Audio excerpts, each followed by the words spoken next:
Hey everyone, it's Michael GoosebumpsFan. I hope you're doing well today. I got a wrinkle in my shirt. Anyway, so today I have a review for the TV episode of a book I just read, The Blob That Ate Everyone. And this was a fine book, a decent book. I did a review in case you want to check that out.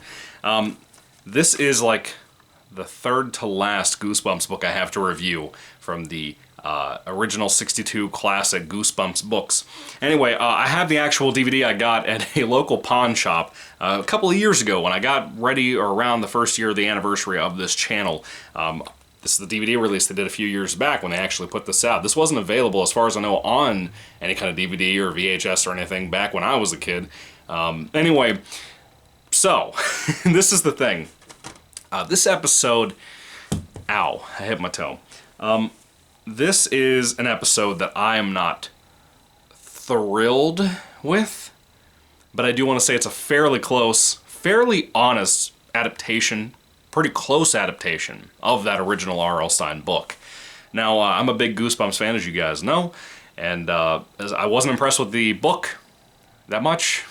It had its moments, I guess, to an extent, and this episode's kind of the same thing, you know, being a direct adaptation. It has some pretty decent stuff. It's a single episode, not a two-parter type thing.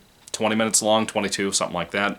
It's fair time for this. This story didn't need to be much more than that. It didn't need a two-parter, just like the book itself shouldn't have been 120 pages long. This story, the original book, could have probably just been a short story in one of the Tales to Give You Goosebumps books, in my opinion. Anyway, The Blob That Ate Everyone is a Season 2, Episode 23 episode. Yeah. It came out on July 19th, 1997, so that's pretty wild, you know? I'm pretty close to the anniversary. I didn't even realize that. It is directed by Randy Bradshaw, who did the Scarecrow Walks at Midnight and The Attack of the Mutant, Part 1 and Part 2. I think he did Shocker on Shock Street, which is another one I really enjoy, apparently. I think he directed all those, I believe, is what it said on here. Anyway, he's a good director. I don't mind him. I think he's a good one. Really adds some quality to his stories. I think this is a great example of that. There's a lot of little oddities in this episode, a lot of little script things that I enjoyed, a lot of little moments that actually made me laugh out loud because of this plot. This title alone, The Blob That Ate Everyone, is a throwback, as I said in my book review for the book, of The Blob, the Steve McQueen movie, the 1980s Frank Darabont film.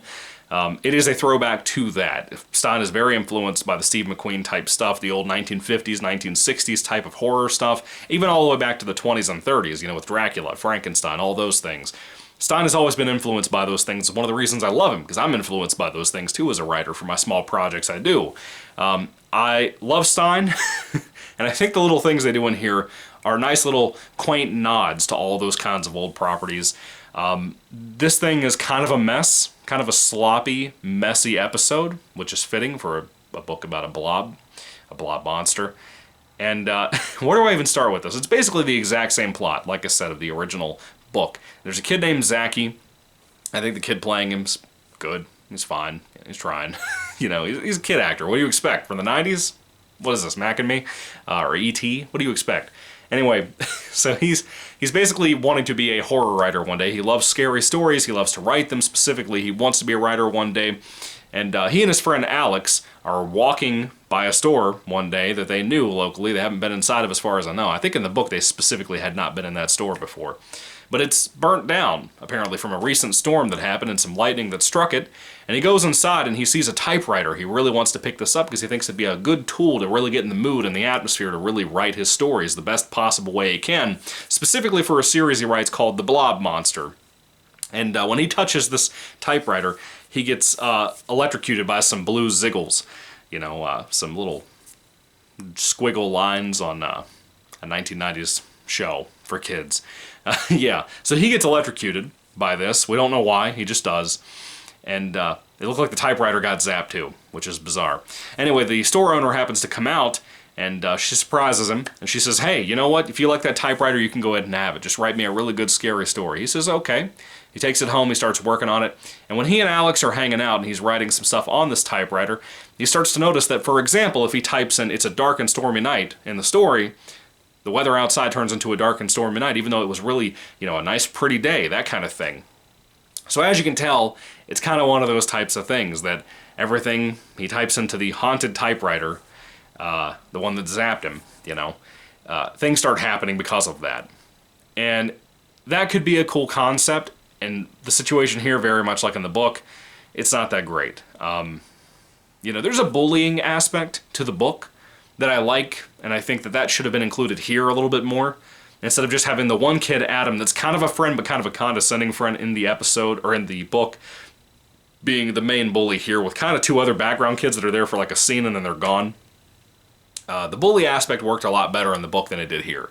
And I think that kind of elevates it a little bit above this story-wise. I like Zachy better in the book than I do here, but the kid's fine, like I said. Now, the girl playing Alex, Andy Bradshaw, I have something to say to you, the director. My boy, why did you take a young girl with very red hair and put her in a Chucky Child's Play outfit? Why did you do that? Why did you put her in coveralls, bruh? Her whole outfit looks just like a good guy's doll, and it's hysterical. It made me laugh every time I saw it. One of my favorite lines on this whole thing, aside from every line coming out of the ADR Adam kid's mouth, they made him like re-record all the lines, or they had somebody else do his lines, man, but it never works. It's so funny when Goosebumps does that, or day for night shots. Anyway, so what really got me is that at one point when Zachy is working on a story, he walks away from one area, I guess where he was writing it, I don't remember, I don't care. He's walking away and he's reading like the tagline of the story, and it says, reader beware, you're in for a scare, and he's just like, just kind of throws it to the side. That was great. I enjoyed that. As a Goosebumps fan, I loved that. That was a very cute little thing. That was probably a director thing and not even a script thing, but that was funny in my opinion. There are nice little moments in here like that made me laugh. There's a scene in a video store where you have so many videotapes. It looks like a Blockbuster to me. I don't know where they filmed at. I don't know. But the posters on the walls, that was cool. I saw X-Files. I saw, there's something else. It looked like a Leonard Skinner poster. Maybe. I don't know. I could be wrong. But there was some posters in there I saw. I was trying to look at the VHS tapes on the Blockbuster shelf things. I couldn't tell what was what, because they literally had a big old yellow sticker across the front of the covers that said, like, brand new release or something like that. So I couldn't really tell much of what I wanted to see, because I was hoping that like some of my favorite movies would have an appearance canonically in Goosebumps from now on, even if it's in a rough episode like this. Maybe Donnie Darko, maybe, I don't know, whatever at that time. Was Donnie Darko even out at that time? It may have not been. I don't know. Anyway, so this was a very messy episode, as I said. One of the worst parts about it is that it's inheriting the same problem the book has. And being a filler episode, that's fine, I get it to an extent. It's short, it's sweet, it's over with. It's not 2 hours of reading the book. It's a 20-minute, 22-minute long episode that's in and out. It's there and it's done, So this episode, you would think with the title, it would have a big focus on a monster called the Blob monster. It does not. It's kind of in the last 5 minutes of the episode, even though it's mentioned briefly as one of Zachy's creations of his stories that he loves.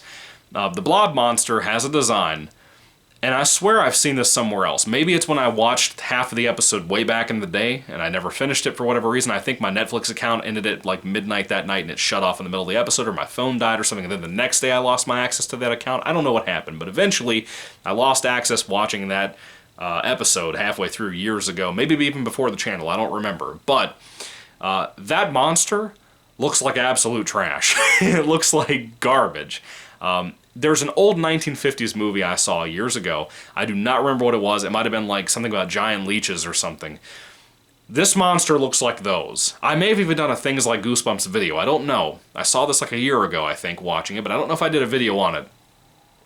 That movie's monsters, the leeches in that film, look like this thing. It looks like trash. It looks like garbage. It's the worst. It's not even a puppet. It's like they probably took either a kid or somebody and put him in a very small styrofoam looking thing. It doesn't even look like a blob.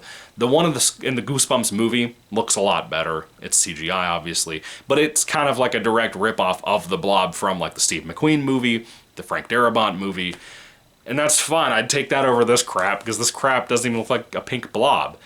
I like the description of the Blob monster in the book, and if you know about that, I'm not going to tell you about it, but if you know about it, it's kind of gross, it's kind of neat, reminds me a little bit of King Jelly Jam a little bit. I would have liked to have seen that here. I know it's not feasible for a low-budget television show from Canada back in the day on Fox Kids, but A man can dream, can't he? That was a terrible looking monster, and it kind of ruined the episode for me. Because I was with the cutesiness of this episode. I was with the decent, okay music. I was with the 1990s nostalgia, like I am with pretty much all of Goosebumps episodes. I was with it. I was with Zachy, the kid playing him. I was with the girl who's not the best actress ever playing Alex. I was with the kid that had the slick back hair and was 80 yard all the time playing Adam. I was with these kids, as rough as some of their performances were. And then that monster shows up. Again, that's not a spoiler, you know, that's part of the story because of the title, but that monster looks like trash. He just does. Would I take this episode over something like My Hairiest Adventure? Absolutely. Absolutely. No questions about it. Is it as goofy and campy and fun as something like Revenge of the Lawn Gnomes? No, absolutely not. That's way better than this. Hands down, way better than this. When it comes to the Blob That Ate Everyone episode, as I said multiple times, it's a mess. It's not good, really. It's decent, just like how the book is decent. And the problems with this, typically, mainly with the plotting and the script and all that, are inherited from the book. You know, that's already its own issue. But this is a better cover, by the way, than the Brandon Dorman one. I just wanted to put that out there as well. But it's kind of a recoloring of the original artwork from the original book from Tim Jacobus. Anyway, what did you think about this episode? Do you love it? Do you hate it? What do you think about all that? Put it down in the comment section down below. Do you like the book better or the episode better? For me personally, I love the 90s. I love the nostalgia. I love the music. I love all that stuff. And I love Goosebumps TV show sometimes more than the books. The books have great scary moments. The episodes have this nice comforting feel to them, like the old Friday the 13th films. There's something about when you watch those, you feel like you're in that time. It's something nice if you grew up on them. I kind of like the episode more than the book. Not by much. Not by much. It's got that old 1950s crap look to it, but I like it. I like it a little bit more. When it comes to the episode, if I had to rate this on a 5-star basis, guys, I think I would probably give it about a 3 out of 5 stars. Same thing I gave the other episode or the other book that it's based on. Again, I'm glad we kind of got a better version of this monster in the movie, but it is what it is. What did you think about it? Put your thoughts and comments down below, folks, about the book, about the episode, about everything, the movie, all that stuff. I'd love to hear all of that down below. I love talking with you guys about the different versions of the monsters and the different adaptations and all these different things. This is a mess. I'm sorry. You know, it's a bummer of one. That's kind of why I put it off reading the book for so long and reviewing this episode for so long, but it's here, it's done, I don't have to talk about it anymore. Anyway, thank you guys for watching. 3 out of 5 stars for me. God bless you. Goodbye.